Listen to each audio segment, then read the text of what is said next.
In our next movie night, we'll finish up the original Teenage Mutant Ninja Turtles live action trilogy with Teenage Mutant Ninja Turtles Part 3. This one came out in 1993 from Golden Harvest and New Line Cinema. It's rated PG and runs just over 90 minutes long. When I saw this one as a kid, I instantly thought it was awesome that it involved anything vaguely samurai related, and it also had time travel, which is always pretty cool. I do seem to remember thinking it would have been really cool if there was at least a little bit Japanese language dialogue. Even as a kid, I didn't really mind subtitles, and I just liked hearing the sound of other languages. It's never really explained. I guess it's just glossed over as, well, they must have learned English from European traders. So in this one, April is shopping at a flea market for some gifts for the Ninja Turtles and Splinter.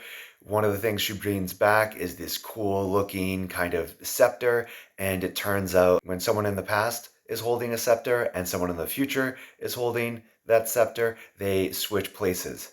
So April is warped back to feudal Japan, and a Japanese prince is warped back to 1990s New York City. Of course, the turtles go back in time to find April and rescue her.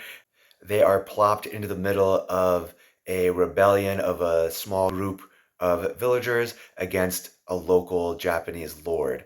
The Ninja Turtles arrive at the village where the rebels are. A young kid is trapped inside a house that's on fire. One of the turtles goes in, pulls him out, and rescues him. There's a brief point where the kid isn't breathing, and so one of the turtles does rescue breathing, and of course, after just a few seconds, the kid wakes up and is shown to be totally fine. So any kid who has experienced or seen like a serious choking incident or something like that, where rescue breaths were given, this is going to be a rough scene. Combat is pretty similar to the previous films in that, yes, swords and weapons are used. There's no actual gore. You don't see anyone really slashed or stabbed, anything like that. This one does include musket style guns and cannons. So there's obviously the big noise and flash of that. There's no up close shots of anyone being shot or wounded by a musket ball, a cannonball, anything like that.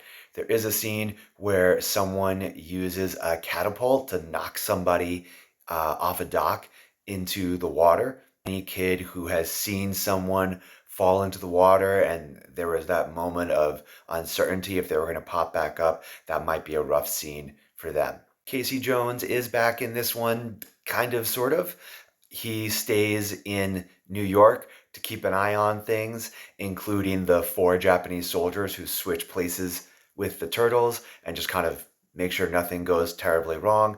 However, conveniently, the turtles stumble upon someone who I guess is supposed to be a Casey Jones ancestor, so you still kind of sort of get to have Casey Jones without it quite being Casey Jones. All in all, this one is just a little more Ninja Turtle fun with a cool time travel twist. Remember, this is an in-person only event.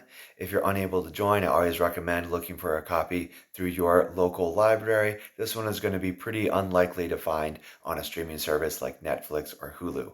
If you are able to join, bring your favorite movie snacks and beverages, a comfy pillow, and maybe a blanket, and enjoy this fun popcorn flick. We'll be pressing play as usual right around 7:15.